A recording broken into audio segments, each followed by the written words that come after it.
What's good, YouTube American? I said it again. What's good? Shout out to the subscribers. Hope you all doing well. You know what I'm saying,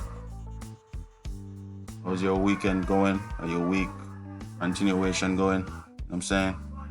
Shout out to the Darkman XTV, ICCC. Big shout out to the subscribers again. You know what I'm saying? Thank you for subscribing.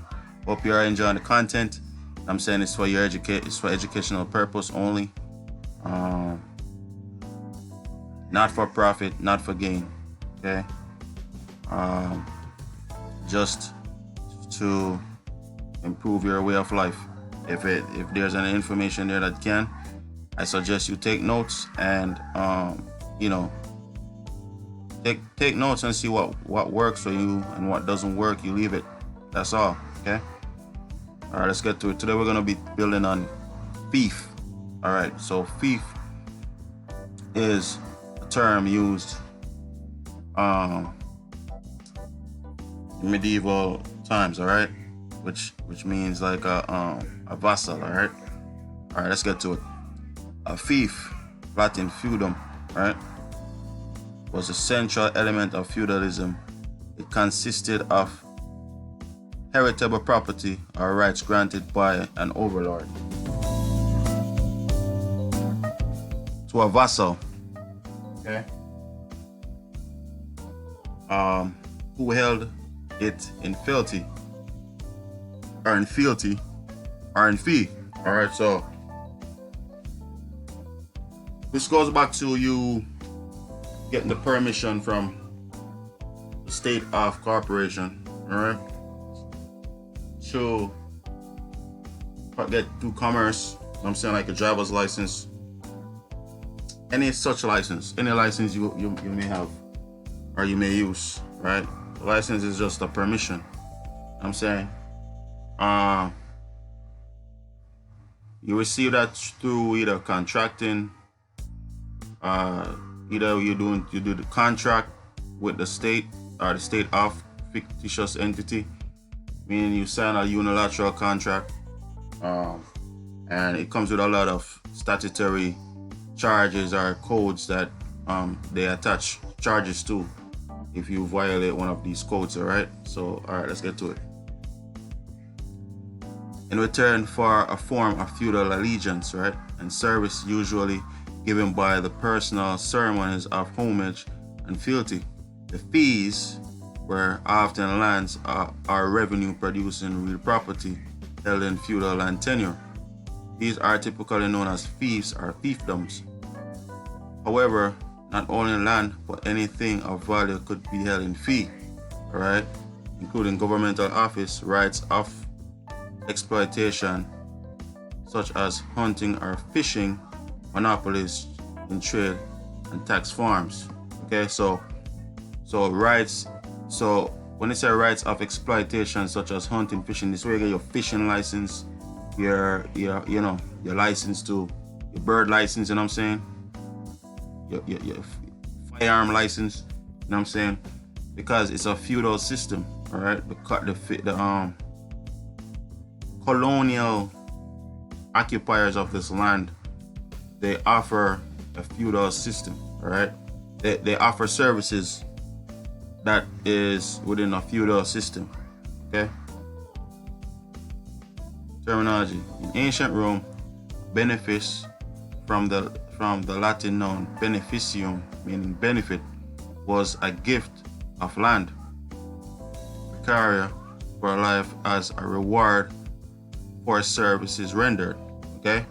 Originally the state in medieval Latin European documents, a land grant in exchange for service continued to be called a beneficium.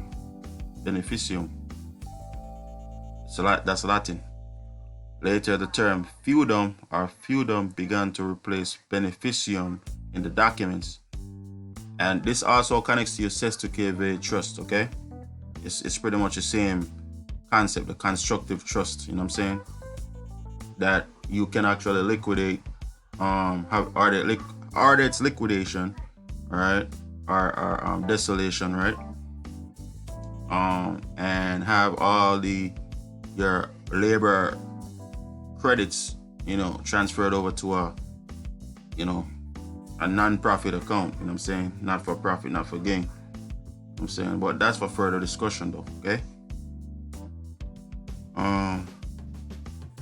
The first attested instance of this is from 984, although more primitive forms were seen up to 100 years earlier. The origin of the feudum and why it replaced beneficium has not been well established, but there are multiple theories described below. The most widely held theory is put forth by Mark Bloch, or Bloch, however we can pronounce either way, that it is related to Frankish terms Fief-Feudal, in which Fief means cattle, okay, and ad means goods, alright, implying a movable object of value, okay. So your birth certificates is fall in that category, okay. Those are warehouse receipts because they're moving it on the stock market, right? Or securities. So feudalism itself, within itself, is a form of raising cattle or moving goods, right? Implying a movable object of value. When land replaced currency as the primary store of value, the Germanic word, so it's a Germanic word, feud, replaced the Latin word beneficium. Germanic origin theory was also shared with William Stubbs in the 19th century. Okay? A theory put forward by Archibald R. Lewis is that the origin of fief is not feudum or feudum, but rather feuderum. The earliest attested use being the astronomos Beta Ludovici. In that text is a passage about Louis the Pio, which says Annona militaris quas vulgo derum vocant, which can be translated as Louis forbade that military provender which they popularly call fodder be furnished. A theory by Aladdin Samurai suggests an Arabic origin from fuyu, plural of fe, which determines return, and was used especially for land that has been conquered from enemies that did not fight. Okay? So this goes hand in hand with colonizing people's lands or their ancestral soil, you know what I'm saying? Samurai's theory is that early forms of fief include fuse, fume, and others. The plurality of forms strongly suggests origins from loanword. First use of these terms was Languedoc, right? One of the least Germanized areas of Europe and bordering Muslim Spain, right? Where the earliest use of fume as a replacement for beneficium can be dated to 899, the same year a Muslim-based Praxintum Lagarde Frenate in province was established. It is possible Samurai says that French scribes writing in an attempt to translate the Arabic word for you, the plural for fe. Okay? So from what it sounds like this is where the term even feud came from. Okay? Like we have a feud with somebody, it's possible. It sounds close. You know what I'm saying? but it has the same phonics, all right? So what feud is war, raid, hostility, okay? So it sounds similar to when it says to take people land, right? Okay. So it is possible somewhere I say the French scribes write in Latin attempt to transliterate the Arabic word for you, the plural of fe, which was being used by the Muslims at the time, resulting in plurality of forms, feo, fuse, fume, others from which eventually feudum derived.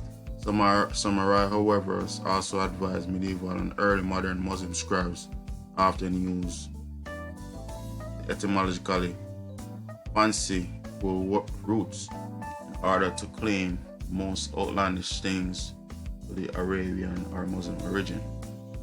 In the 10th and 11th centuries, the Latin terms for fee would be used either to describe dependent tenure held by a man from his lord, right? As the term is used now by a historian, or it could mean simply property. The manor was in effect a small fief, right? It lacked precise meaning until the middle of 12th century when it received formal definition from land lawyers, right? In the English usage, the word fee is first attested from 1250 to 1300. The word fee from around 1605-15 in French. The term fief is found from the middle of 13th century Old French, derived from 11th century terms few, fee, or the appearance of a second F in fief. All right.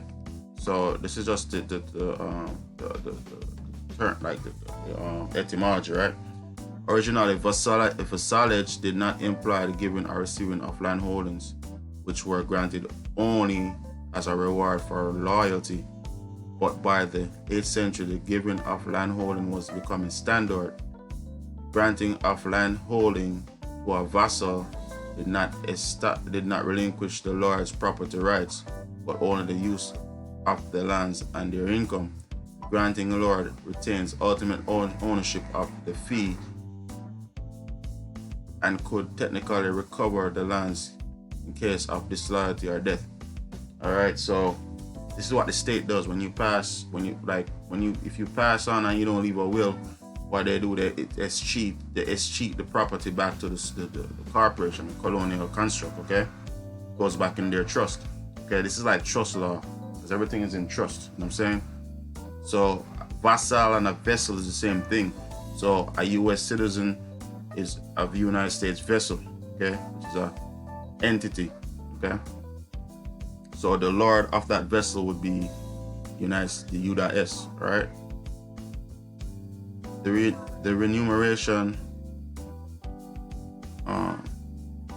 in Francia, Charles Martel was the first to make large-scale and systematic use. Practice had remained until the sporadic of the remuneration of vassals. So remuneration of vassals by concession of use of franc of lands, right, are benefits in the documents, where the life of the vassal are sometimes extending to second or third generation. Okay, by middle of the 10th century, fee had largely become hereditary. The eldest son of the deceased vassal would inherit, but first he had to do homage and fealty to the lord and pay a relief for the land. Okay, so that's like taxes. All right, you're paying land taxes. That's what you're doing. You're paying taxes to your lord, because it's in fee. It's in it's held in as opposed to allodial. It's held in fee simple, right? Okay, so this is a term over here, feudalism, right? Feudalism, also called feudal system or feudality, French feudalite, historiographic construct designated the social, economic, and political conditions in Western Europe during the